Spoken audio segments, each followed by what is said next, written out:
Pika, are you kidding me? Do you jest? Are these figures accurate? Well, I am not trying to second guess your counting skills. Geesh, I'm not sorry. I know you're sensitive. Hello there. Welcome back. Once again, it is time for the Comics Coffee Table. That's right, 3 p.m. U.S. Eastern daily.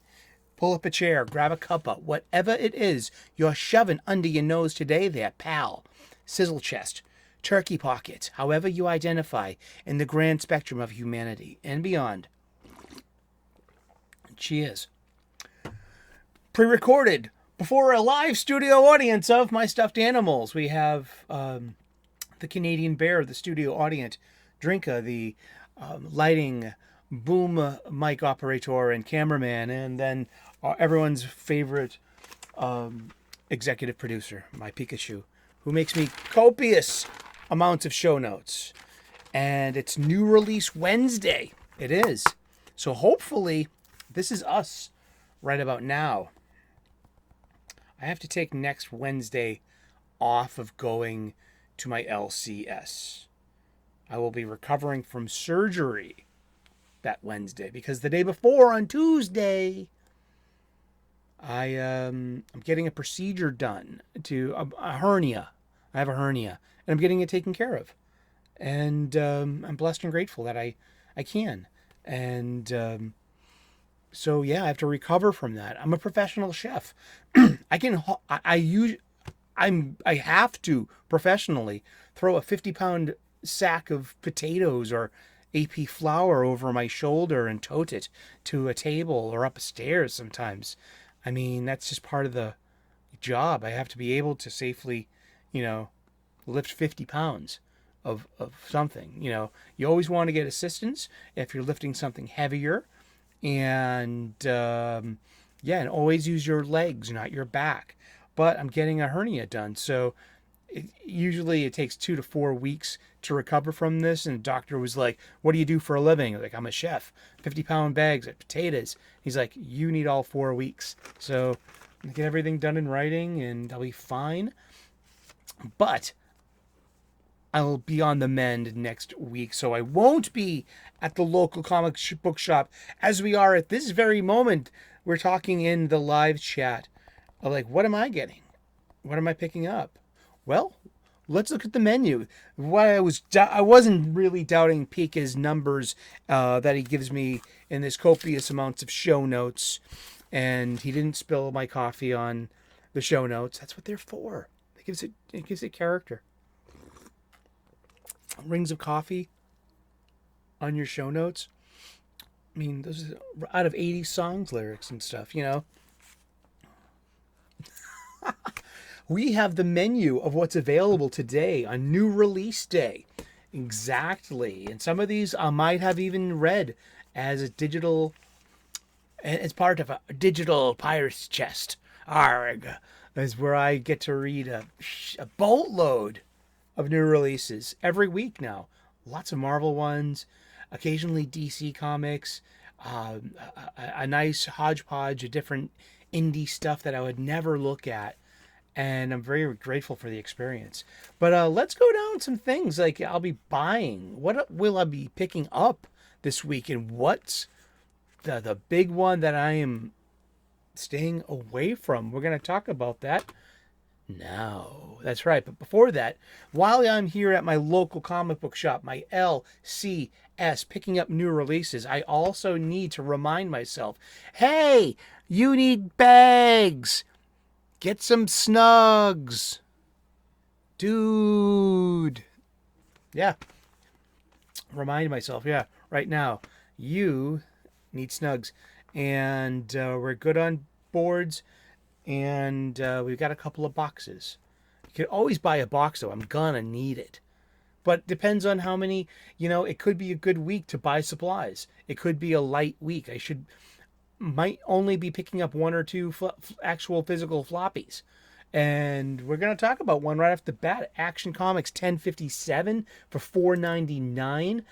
It's 48 pages. It usually has 2 backup features. It does. Lois and Clark 2, written by Dan Jurgens, and Super is As Super Does, which is I can't read that from here. That's fine. And it's written by Philip Kennedy Johnson, who's doing a lot of good stuff, but he's also, I hear, has been very judgmental to even one of our beloved people in our live chat.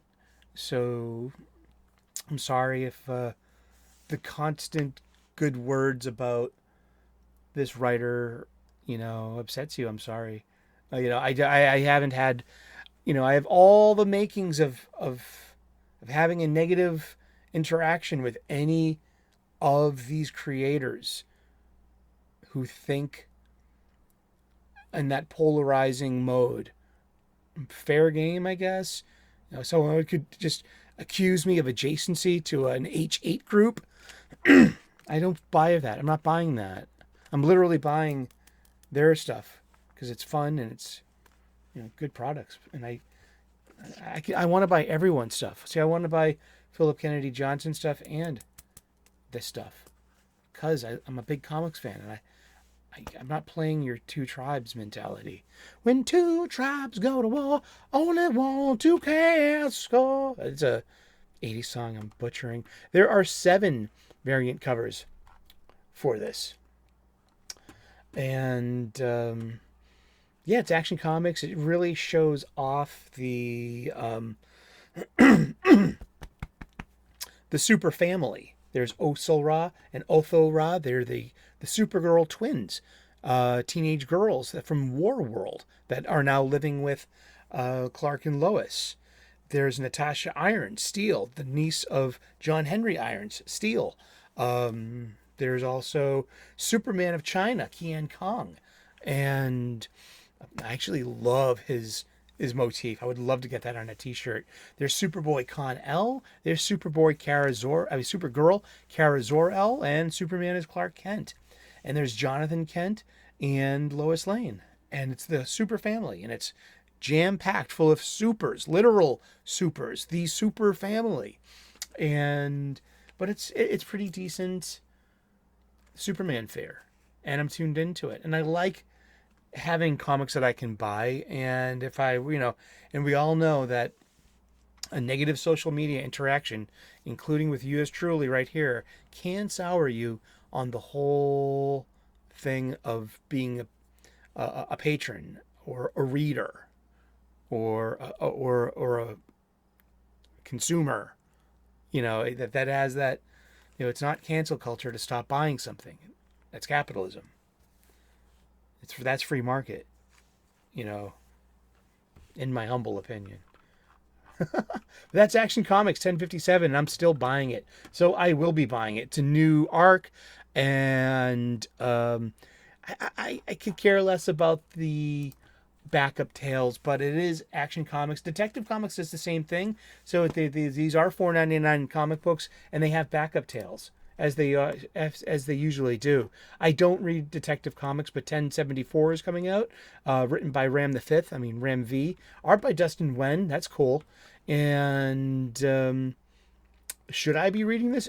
Is anyone out there reading it besides Yul Carter, who's not reading Batman books this year, which I commend him for? It's on Prime Earth, it says. And it's about Batman Bruce Wayne and Renee Montoya, who I believe has replaced Jim Gordon as commissioner of the Gotham City Police Department. And that's interesting. She's been a former Question. Now she's... Or has she? Has that changed in the continuity? I'm not sure. I liked Renee Montoya Question. I like that a lot. And we also have for $8.99 for a floppy. It's 4 of 4. It's Jonathan Hickman's conclusion to Ultimate Invasion, the restart of a brand new Ultimate Universe. There is Ultimate Spider-Man incoming from Jonathan Hickman and art by Marco Cicchetto. Will I be getting that? Or will I be just happier talking about old Ultimate Spider-Man floppies that we got incoming in our box of Mostly Marvel? There are 2 variant covers. Lionel Francis Yu and a Metapool cover as well. And Yeah, the end or the beginning. It's 56 pages of beautiful Brian Hitch art, inked by Andrew Curry, colored by Alex Sinclair. So this is good quality art. But I read one, I didn't read two. I read three. I'm so confused, and I might read four if it's made available to me. But yeah, uh, huh? Okay. There's a Green Arrow number 4 from DC Comics. Really? Well, there was Night Terrors, and people are really happy with this, and it's the return of Parallax. Remember, Green Arrow, Ollie Queen, is the guy that put a arrow into his best friend's heart, Hal Jordan, when Hal was infected by Parallax. It was Ollie who stepped up and did that. And I think that was in Final Night. Was that Final Night? Or was that the end of Zero Hour? Let me know in the comments section or in the live chat. I know, there's nothing in the better. I would rather talk to you guys than look it up on the wiki, because we can always look up the wiki. But it's Green Arrow number 4. It just seems that issue 1 came out so long ago, but it really did, because we did have a 2-month break with Night Terrors. And Joshua Williamson writes this. People are having fun with this and like this comic book. I'm not tuned into it. I should be reading Green Arrow, but I'm not. I'm just, I don't know. I've read plenty of Green Arrow comics. I like Green Arrow intrinsically. I really do. There's Avengers number 5 by Jed McKay. That's a $3.99 comic book. It says 28 pages, so that's going to be about 22 to 23 pages of story and art. Let's see if this goes up to $4.99 in the next issue. I've been reading these in my digital pirate chest, and it's okay. It's Vatican City, God versus Living Godhead, as Thor battles idol Alabaster. It's funny. It's not funny. Well, it's interesting. It's a superhero comic book starring the Avengers. It's not complicated, and it's readable. As opposed to $4.99 Avengers Annual number 1 Contest of Chaos. Probably, I think there's going to be an Omega issue left of this in this Contest of Chaos, or this could be the last one. I've been reading every single one of these in my digital pirate chest. Lots of purple, and I think it's literally the Night Terrors of Marvel Comics. Because I was mentioning before, like, there's always, like, from major film studios, there used to be, like, 2 asteroid movies. There was 2 volcano movies. There was 2 storm movies. There was always 2 kind of movies about, from different companies within the same time. It just seems to be like a trend. And comics do that a lot, too. So there's a lot of, like, dream fighting in Contest of Chaos, so I'm seeing this as this is their Night Terrors, and this one's written by Stephanie Phillips. It's the Contest of Chaos finale. It says so right here, and it's $4.99 for 28 pages. So that's literally 22 to 23 pages of story and art, whether it's good or not. But when Agatha pits the Avengers against the winners of the previous Chaos battles, they realize they must choose between saving their friends and stopping the creation of a new Darkhold. But their choice may have consequences that no one, not even Agatha, could have imagined. From the pen of Stephanie Phillips, art by Alvaro Lopez. More purple than Prince's 1984 tour. We bring you the Contest of Chaos. Thank you. Unscripted, unedited, unfiltered, read directly from the copious show notes of my executive producer. I am just the talent. I read what he writes. I'm passing on this. I'm such a huge fan of Wally West's Flash that there is a new number 1. It's $4.99 for 40 pages. It's written by Cy Spurrier, who I could give or take. I'm not really, I probably haven't read enough of his stuff to have a really full-rounded opinion, but I read enough of his stuff to know that I can pass on his stuff whenever I want to, because, that's it. art by Mike Deodato Jr. Once again, I don't want to be judged by comic book creators for liking the wrong comic book creators. I like you all, and I want to buy all your stuff. I love Mike Deodato Jr.'s art. And this would be Legacy number 801. It's an issue number 1, and it's putting Wally into a more of a cosmic-y kind of detective-y story. And we've all seen some we just saw the preview short in the anthology style 800 that preceded Night Terrors. So coming out of Night Terrors, we get a brand new Flash number 1. I'm not buying this, and I'll wait this one out, because I follow Jeremy Adams over to Green Lantern. I'm fine with that. And I guess, I've heard the buzz through Jim from Weird Science and Gabe from Comical Opinions that they're trying to, destroy Wally's marriage to Linda again. They just had a baby. They have 3 children. I mean, WTF. We have Invincible Iron Man number 10, which completes a diptych cover or a die-tipped cover of the wedding of Tony Stark to Emma Frost.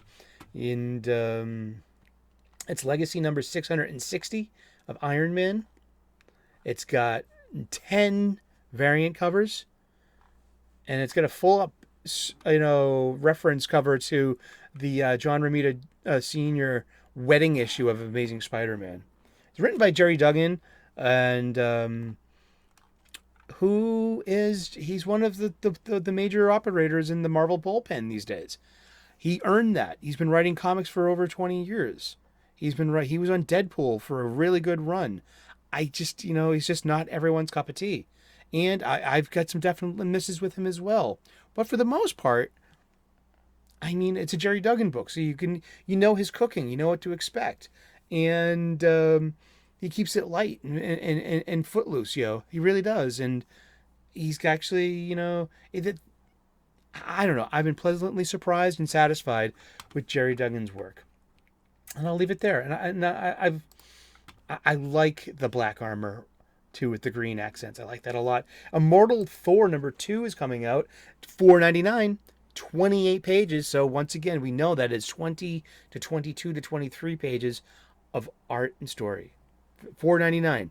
Incoming price change. Yep, Comic-Con taught me that in about 2012, the price went up to $3.99, and it's been that way ever since, up until about 2019. Median cover price is something that he could actually update. Seriously, there's transparency in numbers on that, at least. It's on the bloody cover. So yes, there is anti and Asgardians, and so it goes. There's Harley Quinn #32, $4.99, but for 40 pages. And Teeny Howard, Sweeney Boo, all these names I hear about, and there's 4 variant covers. I hope you enjoy it. I hope whoever this is made for is buying it monthly and supporting their local comic book shops. If you tell your comic book shop owner and start a pull list. You know what I mean? This is literally Harley Quinn is there's nothing wrong with that. It's comics written by girls for girls with girls in mind. Sure. I mean, not everything has to be made for me. This is sharing, aren't we sharing our resources here? Batman Brave and the Bold #5, Ed Brisson, Rob Williams, Tom King. No thanks. 3 variant covers, $7.99 for 64 pages, and is this Black Label? I don't know. No, this is continuity. Yeah, this is. I think it's kind of like this is supposed to be the Brave and the Bold kind of thing, like Batman team up book, perhaps. Void Rivals #4. I only got that first issue. Yeah, Monstrous #8 on Image. Unstoppable Doom Patrol #6 of 7, I believe. And it's good to see Chris Burnham still on the art. So. I wasn't impressed with the first issue, and I'm fine with that. Over here we have Catwoman, Batman, Catwoman, The Gotham War, Red Hood #1, written by Matthew Rosenberg. Again, I haven't read enough of his stuff to have a complete opinion of. There's 2 variant covers, and I hate the new Red Hood look, but I like the return of the shock of white hair. Yeah, because that visually, it's iconic to him, and I think that agrees with his character. He's been shocked. He's come back from the dead after a traumatic death at the hands of Joker. That still happened. Gotham War. I didn't read last week's Catwoman, and I don't have to. I didn't have to because I didn't. It wasn't in the digital pirate chest, and I'm fine with that. I would have read it if it was free and digital. I didn't have to waste my time and my paper on that paper. Or wow. Star Wars Dr. Aphra, written by my favorite Alyssa Yu Wong. Hey, what else are you supposed to get when you're blocked for stinky thinking or adjacency? But it's Dr. Aphra, it's Dark Droids. I'll read this, and if even I will just won't spend money on this if it's in the digital pirate chest of comics. I will read it. Like, I'll read this one too, Blade #3, $3.99, 28 pages. This is really good. We've got a Valentina Pini being inked by Roberto Poggi, and it's really good. Yeah. And the artists are Elena Casagrande and Valentina Pini. Written by Brian Hill, edited by Will Moss, who's the head editor here. Issue 2 was really fun. I walked into it cold. I'm looking forward to reading this one. I'm looking forward to Blade #3, Moon Knight City the Dead #3. That number I remember numbers 1 and 2 having a penciler with Sean Hill and inked by Jay Leaston. So I like the art. I just like it's written for the trade. It's a limited series, and it's okay. It's perfectly okay. I think I like it, especially the art. I like it better than the real, ongoing monthly Moon Knight, which I've had my eye on in the pirate chest. Jean Grey #2, written by Weezy Simonson. The darkest period in Jean Grey's history. So issue 1 was confounding, but still, it was, and there are 3 or 4 variant covers. Yes. And I'll read it. Sure. I just didn't have to spend money on it, which was fine. It's like, if it's good enough, I will go back and buy it. I will. There's Miss Marvel #2, $3.99 for 28 pages. Issue 1 was I hope whomever this is made for comes out to the local comic book shops and buys these floppies from those shelves. These are, like I said, once again, these are comics made by and for girls with girls in mind. Fine with that.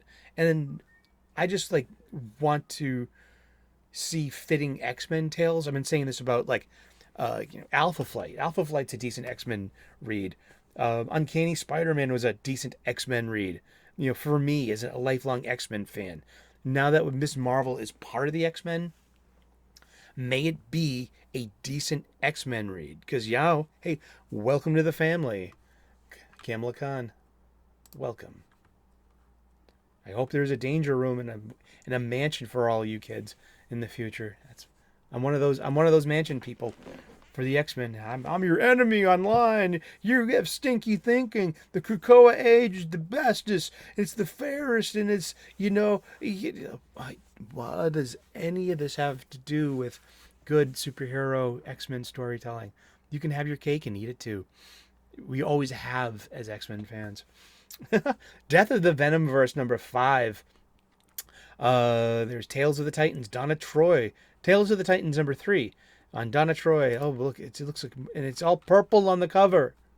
It's $4.99 for 40 pages, written by Steve Orlando, who is also doing the astonishing Iceman comic book. And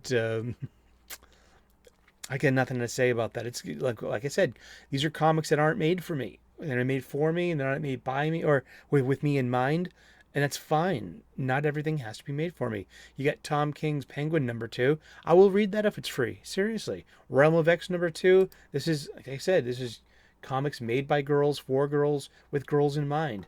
And Realm of X is an all-girl, superhero powered. There's nothing wrong with that. I just want a good X-Men story, like a good X-Men team story. Does this fit into, I know it's like all about what's going on with Krakoa Age and Fall of X right now. And that's what it's all about.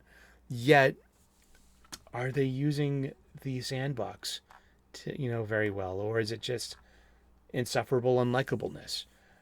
I'll check it out if it's in the pirate chest. Seriously, I've checked out the last issue. Here's one I'm not interested. Oh my gosh! Of course it's got 15 variant covers because it's Power Girl. She is the pinup girl of the DC Comics. It's $3.99, 32 pages, written by Leah Williams, and we've seen it gone this shift from. Especially with the Marguerite Sauvage art, which I'm like, it's pretty fine, great fine line art, hyper detailed, pretty good, but it's got this digital flavor to it that just, it's not my thing. I mean, I would love to see that in a traditionally done like pencils, inks, and colors, and then I would like to see the contrast, the juxtaposition, one could say. But we have Power Girl #1 down at DC. So her power set's changed. So she's got some kind of dream telekinesis or, telepathy-ish kind of thing. And so Leah Williams has been given the property and character of a girl I used to know. Her name was Karen Starr. And she was of Earth 2. Now, Karen Starr was the alternate identity for Kara Zor-El, the girl who fell to Earth and was raised by the Earth 2 Golden Age Superman and Lois Lane. And they were, got this teenage girl, and she grew up being raised by the already adult Kents. And one day she just took on, her Power Girl, identity, stepped out with Star Spangled Kid, who changed his name to Skyman, and the Earth 2 adult Robin, and saved the day and saved the All-Star Society. Primo Silver Age comics for me in my advent of being a child. So Power Girl goes back to being, her name was Karen Starr. She had, her best friend was Helena Wayne, the Huntress. They had friends like Andrew Vinton, and they were the second generation of the DC heroes. It was fun. It was really good. So Leah Williams has been given free reign with the character. Her name is now Paige. I think that goes with PG. PG being a traditional Power Girl nickname. I saw that used a lot in Jeff Johns' JSA arcs, over as many JSA comics. I've seen Power Girl gets called PG a lot. PG, Paige. So now she wants to be known as Paige. So is she still the Earth 2 Kara Zor-El that survived the old local multiverse of the Infinite Earths and from what is now known pre-Doomsday Clock as Earth 1985? Not the Power Girl that was the scion of Atlantis or something. That's how she got her powers. No. We're talking about Earth 2. Is this, and because I thought she was. I thought that Jeff Johns' recent JSA kind of established her as, that is still her. And Helena still refers to her as Karen, which is interesting. So yeah, you have this wholesale change of a character. Like I said, it's made by girls, for girls, with girls in mind. I hope the girls and whomever is interested in this, beyond its awesome looking, covers, I would love to get, just to be a sucker and get a cover, of one of these cute ass, very busty and buxom, traditionally rendered Power Girl. You know? Yeah. So yeah, Spirit World #5, written by Alyssa Yu Wong. No, thank you. But if it's I will read anything that's free. Batman Beyond, the Neo Gothic. I read that last issue, walking into it cold, and it was so confusing and inaccessible. I'm looking forward to two of these. It's X-Men Days of Future Past Doomsday #3 by Mark Guggenheim, and he's got traditional penciler and inker and Manuel Garcia on pencils and Cam Smith on inks. I'm really looking forward to that because it's been fun. I can't find #2 and Floppy, and I'm on the hunt for that. And Storm #5. I've been reading it in the pirate chest, but I gave up after issue 3. Yeah, I was like, nah, just the art changes, but it's nice to see Ann Nesenti writing these characters in the familiar voices. That I just don't want to spend. I just don't. This is where it becomes accumulation, and it's just like, cui bono. I don't want to. Yeah, I just don't have room for you in my collection. But I love Storm, and these are all set right around Uncanny X-Men #170, or right around there. We have Wildcats #11. I haven't been, Spider-Man India, which I gave up on. People out there, you got Conan #3 by Jim Zub. People love this show. People love this comic. That's going to sell well. The Mandalorian Season 2 #4, which I'll probably have to endure. I don't mind if it's free. I just like, I like actually being able to to look at these things. I'm looking forward to Marvel Comics Unleashed #2, $4.99, 28 pages. And we have a hammer wielding frog, love a Mjolnir wielding frog. We do. It's all the super familiars, the super animals, and it's cute and it's fun. I like that in a comic book. And anything else? And now we start getting into the stuff that will surprise me when it jumps off, like, oh, My Little Pony 17. No thanks. Not made for me. But Betty Page #4, it's just dynamite making cheesecake covers. I've never been I love Betty Page, but I've never been a buyer of Dynamite comics or have fallen for their very beautiful and very cheesecakey covers. I think that might be it. I'm still looking for Count Dante #3. I'm still looking for a few This and That's. Where's the Archie comic, yo? That I will never buy because I don't buy Archie. Wow, Joe Frankenstein #2 by Graham Nolan's being solicited here. $25, 72 pages. Written by Chuck Dixon, art by Graham Nolan. And this is off of Compass Comics. People I usually see crowdfunding these things. I found it very cool to see them listed in the solicits for stuff that could be available on your comic book shelf. I would love to see all of this level of crowdfunders make their stuff available at the LCS. I like crowdfunding books. I have a complicated kind of feeling about it too. I mean, the more you're vocal about supporting certain comics creators, the more you're fair game for the judgment of comic book creators who think they're just better than you. Or seriously, it's like, I don't care about your politics, and I don't care who your enemies are in the biz.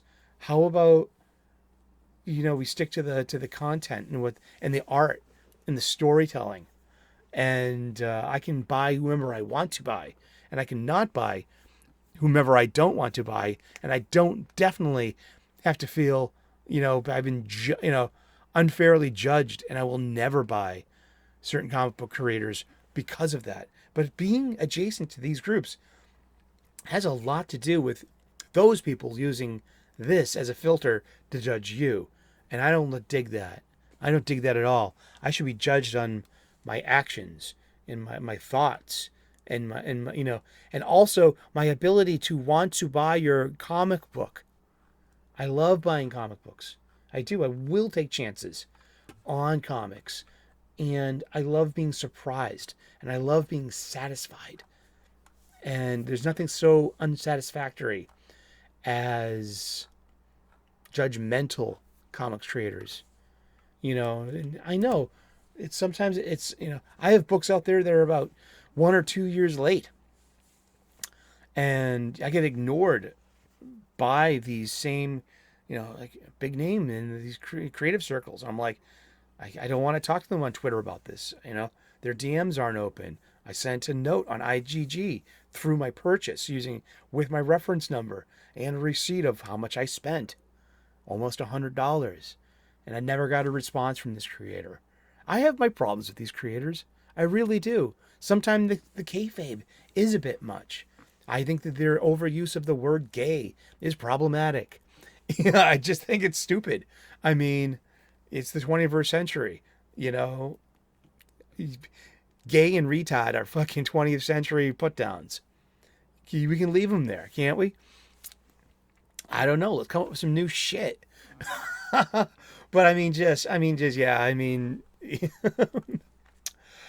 but I understand where people have their problems with them.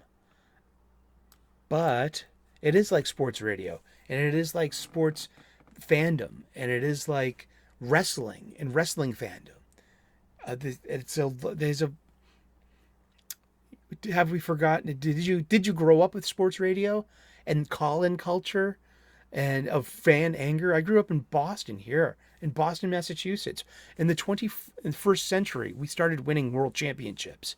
When I was a child and a teen and a young man in the late 20th century, the last years of the 20th century, we had a legacy of losing. There was nothing more entitled and toxic and angry than a Boston sports fan, and especially voicing their frustrations on sports radio. I don't even know what that sphere looks like these days in the online world. I mean, this is a 20th century medium. AM or FM sports radio, call-in shows. We're talking about the Red Sox and why they can't win. Blah, blah, woof, woof. We only started winning in the 21st century. And that's pretty recent. But I feel like I see this genuine recurring theme, and it's kind of like, oh, I'm a Red Sox fan and you're a Yankees fan, so you're going to unfollow, that's like, you're taking this a bit too seriously. You know what I mean? I'm going to sell my wares to Yankees fans and Red Sox fans alike. As a chef, you should want to sell your comic books to all your comic book fans and not just be like, oh my goodness, he's adjacent to an H8 group. No, that's Ethan and his kayfabe, and you're a huge part of this problem for taking him so seriously. You really are. That's the one response I make in this whole argument when on social media and on X, Zitter, Twitter, is, it's my go-to reply in this quote unquote culture war and comic books of white hats and black hats, of good persons and bad persons, of the gay and of the soy, and of the chuds, and of the libs. Fuck it. I just want to buy comic books and be entertained. Really. But I always say to them, you don't realize how much you are part of this problem for taking him so seriously? We don't even take him that seriously. He doesn't take himself that seriously. Seriously. And it's just like, that gets me blocked, and it gets, but I've seen it happen a few times. There's usually no response to that. And that silence is deafening, and that silence is golden. And because that means I'm right. And there's no response to that. They don't like that. Like how you are part of the problem for giving it that much seriousness and seriosity. Your seriosity is extreme. It's wrestling kayfabe, man. It's sports radio. It's just, and you may have never have liked jocks to begin with. And it's just, oh gosh, it's just, well, happy new comic book day. Happy Wednesday. So yeah, I gotta skip next Wednesday at the comic book shop. So hopefully, there's not much out there next week that I won't miss something. I'm not gonna miss Big Game 4. There are very few comics that it's like I will go to get. Yes, I love comic books. Thank you so much for spending your time with me. Hopefully that counts as an anti-rant. Is that an anti-rant? Let me know in the comments. I'd love to know what you think. 3 p.m. U.S. Eastern Daily, we spend some time talking about comic books. Join us. Hit that like button, turn on those notifications, and subscribe if you haven't already. Thank you so very much. God bless. Namaste. Good luck, and we will see you again in those funny pages. Ciao. Bye-bye.